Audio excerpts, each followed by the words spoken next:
मंगल आशीर्वाद गणाचार्य श्री पुष्पदंत सागर जी महाराज। समाधिस्थ जैनाचार्य श्री तरुण सागर जी की सुप्रसिद्ध पुस्तक कड़वे प्रवचन पर आधारित एक नवीन प्रयोग, कड़वे प्रवचन यथार्थ। पावन प्रेरणा चुल्लक श्री परवी सागर जी महाराज।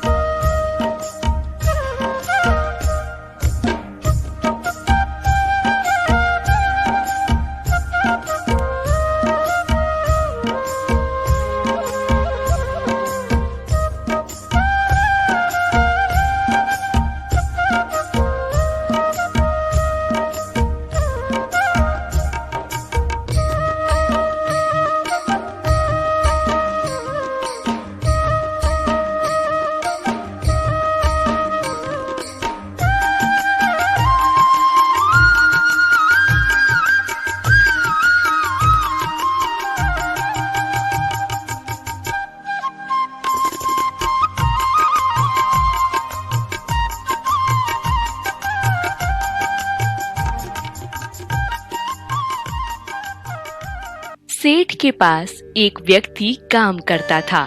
सेठ उस व्यक्ति पर बहुत विश्वास करता था। जो भी जरूरी काम हो, सेठ हमेशा उसी व्यक्ति से कहता था। वह व्यक्ति भगवान का बहुत बड़ा भक्त था। वह हमेशा भगवान के चिंतन, भजन, कीर्तन, स्मरण, सत्संग आदि का लाभ लेता रहता था। एक दिन उसने सेठ से श्री तीर्थ यात्रा करने के लिए कुछ दिन की छुट्टी मांगी।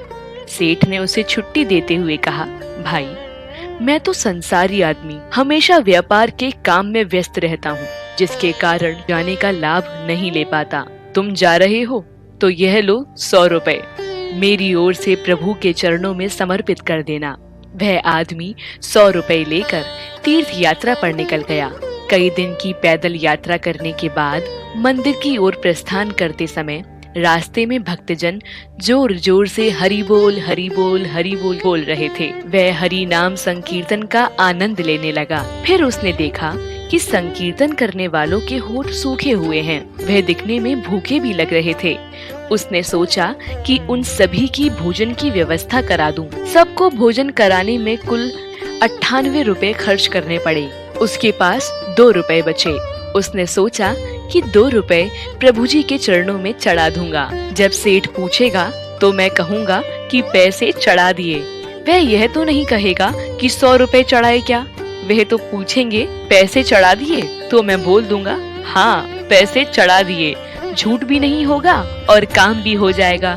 भक्त ने श्री जी के दर्शन के लिए मंदिर में प्रवेश किया। भगवान जी को निहारते हुए अपने दिल में विराजमान कराया। उनके चरणों में 2 रुपए चढ़ा दिए। उसी रात सेठ के सपने में भगवान आए, आशीर्वाद दिया और बोले, मुझे तेरे 98 रुपए मिल गए हैं। यह कहकर भगवान जी अंतर ध्यान हो गए। सेठ जाग गया और सोचने लगा, मेरा नौकर तो बड़ा ईमानदार है, पर अचानक उसे क्या जरूरत पड़ गई थी जो उसने 2 रुपए भगवान को कम चढ़ाए। उसने 2 रुपए का क्या खा लिया? उसे ऐसी क्या जरूरत पड़ी? वह सेठ रात भर ऐसा विचार करता रहा और काफी दिन बीतने के बाद जब भक्त वापस आया और सेठ के पास पहुंचा तो उसने कहा, मेरे पैसे भगवान को चढ़ा दिए थे? भक्त बोला, हाँ, मैंने आपके पैसे चढ़ा दिए। सेठ ने कहा, पर तुमने 98 क्यों चढ़ाए? 2 रुपए किस काम में प्रयोग किए? तब भक्त ने सारी बात बताई और कहा कि उसने 98 रुपए से संतों को भोजन करा दिया था और 2 रुपए भगवान के चरणों में चढ़ा दिए थे।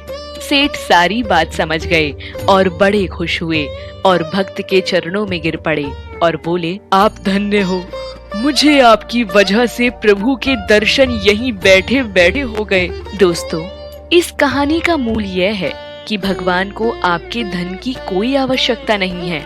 भगवान को वह 98 रुपए स्वीकार हैं जो जीव मात्र की सेवा में दिए गए और उन 2 रुपए का कोई मोल नहीं है जो भगवान के चरणों में चढ़ाए गए। इसलिए जैन मुनि तरुण सागर जी महाराज ने अपने कड़वे प्रवचनों में कहा और लिखा है कि मैं मुनि तरुण सागर देश की महिलाओं से निवेदन करूंगा कि अगर आप रोटी बना रही हैं तो 2 रोटी तरुण सागर के नाम से भी बनाएं और उन रोटियों को किसी भूखे इंसान को दे दें, और कोई ना मिले तो किसी भूखे कुत्ते को दे देना, किसी भूखी गाय को खिला देना।